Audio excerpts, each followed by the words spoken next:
Hello friends, welcome again in my YouTube channel. Friends, हमने last video के अंदर भारतीय इतिहास के स्रोत स्टार्ट किए थे, जिसके अंतर्गत हमने पुरातात्विक स्रोत यानी सिक्के, अभिलेख, स्मारक एवं भवन, मूर्तियाँ, चित्रकला, अवशेष आदि को अच्छे से समझा था। तो फ्रेंड्स, आज के इस वीडियो में हम साहित्यिक स्रोत को अच्छे से समझेंगे। अब फ्रेंड्स, हम बात करें साहित्यिक स्रोत की, तो इसको हम मुख्यतः 3 भागों में बांट सकते हैं: भारतीय साहित्य, समसामयिक ग्रंथ और विदेशी साहित्य। फ्रेंड्स, भारतीय साहित्य के अंदर हम भारतीय धर्म ग्रंथों की बात करेंगे। समसामयिक ग्रंथ यानी कि जो तत्कालीन प्रमुख लेखक वगैरह हुए हैं उनके द्वारा लिखे गए ग्रंथ। और विदेशी साहित्य के अंदर हम विदेश से आए लेखकों के द्वारा लिखी गई पुस्तकों की बात करेंगे। फ्रेंड्स, जैसा कि आप सब जानते हैं, भारत प्राचीन काल से ही धर्म प्रधान देश रहा है। ऐसे में अनेक धार्मिक ग्रंथ लिखे गए, जिससे हमें भारतीय इतिहास को जानने में काफ़ी सहायता मिलती है। फ्रेंड्स, प्राचीन काल में भारत में मुख्यतः 3 धर्मों की प्रधानता थी: ब्राह्मण, बौद्ध एवं जैन। तो फ्रेंड्स, आज के इस वीडियो में हम ब्राह्मण धर्म ग्रंथों को अच्छे से समझेंगे और उससे ये जानने की कोशिश करेंगे कि ब्राह्मण धर्म ग्रंथों से हमें भारतीय इतिहास को जानने में कैसे सहायता मिलती है। तो फ्रेंड्स, हम ब्राह्मण धर्म ग्रंथ की बात करें तो उसमें सबसे पहले आते हैं वेद। तो फ्रेंड्स, वेदों की संख्या 4 है: ऋग्वेद, सामवेद, यजुर्वेद और अथर्ववेद। फ्रेंड्स, सबसे प्राचीन वेद ऋग्वेद है, जिसके अंतर्गत हमें आर्यों के आगमन के बारे में जानकारी मिलती है। हम सेकंड वेद की बात करें तो सामवेद, जिसके अंतर्गत हमें मंत्रों द्वारा देवताओं का आह्वान कैसे किया जाता है उसकी जानकारी मिलती है।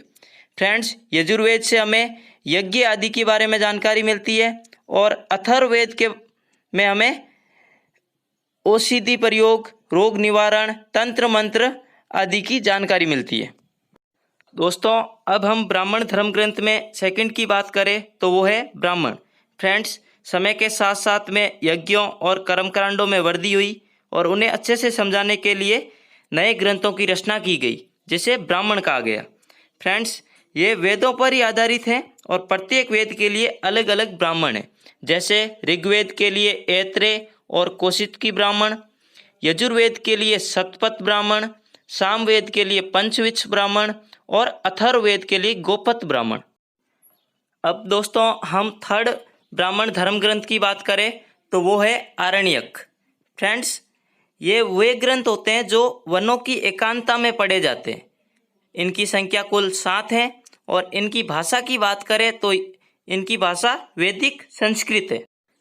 फ्रेंड्स, अब हम फोर्थ ब्राह्मण धर्म ग्रंथ की बात करें तो वो है उपनिषद। दोस्तों, उपनिषद किसी एक लेखक या काल की रचनाएं नहीं है, बल्कि ये अलग अलग समय में अलग अलग विद्वानों के विचारों का एक समूह है।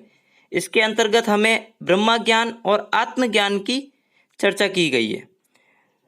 प्रमुख उपनिषद की हम बात करें तो वो है कैन, कठ, प्रश्न, ईशावास्य, मुंडक, मांडुक्य आदि। तो दोस्तों, हम फिफ्थ ब्राह्मण धर्म ग्रंथ की बात करें तो वो है वेदांग। वेदों को सही से समझने एवं उच्चारण करने के लिए इनकी रचना की गई। इनकी संख्या 6 है: शिक्षा, कल्प, व्याकरण, निरुक्त, छंद और ज्योतिष। तो दोस्तों, हम 6 ब्राह्मण धर्म ग्रंथ की बात करें तो वो है स्मृति साहित्य। दोस्तों, स्मृतियों से हमें मनुष्य के संपूर्ण जीवन के विविध कार्यों के नियमों की जानकारी मिलती है। फ्रेंड्स, इससे हमें तत्कालीन सामाजिक परिवेश के बारे में भी जानकारी मिलती है। इनकी संख्या अनेक है। हम प्रमुख स्मृति साहित्य की बात करें तो वो है मनु स्मृति, नारद स्मृति, बृहस्पति स्मृति व पाराशर स्मृति। दोस्तों, अब हम अगले ब्राह्मण धर्म ग्रंथ की बात करें तो वो है महाकाव्य।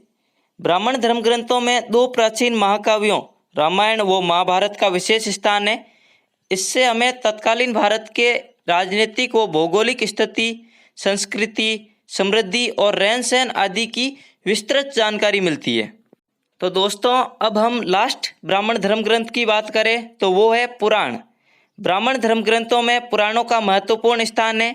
इनकी संख्या कुल 18 है और पुराणों से हमें ये जानकारी मिलती है कि सृष्टि की उत्पत्ति कैसे हुई, किस समय कौन से राजाओं ने शासन किया, उन राजाओं का चरित्र कैसा था और उन राजाओं की सीमा कहाँ कहाँ तक थी। दोस्तों, मैंने लास्ट वीडियो के अंदर आपसे एक क्वेश्चन किया था कि किस राजा के शासनकाल को भारतीय चित्रकला का स्वर्ण काल कहा जाता है। तो उसका आंसर है जहांगीर, जो कि एक मुगल सम्राट थे। तो फ्रेंड्स, आज के वीडियो का क्वेश्चन ये है कि ऋग्वेद में कुल कितने मंडल यानी कि अध्याय हैं। Thank you so much for watching my video. Friends, यदि आपको वीडियो पसंद आया तो please like, share and subscribe.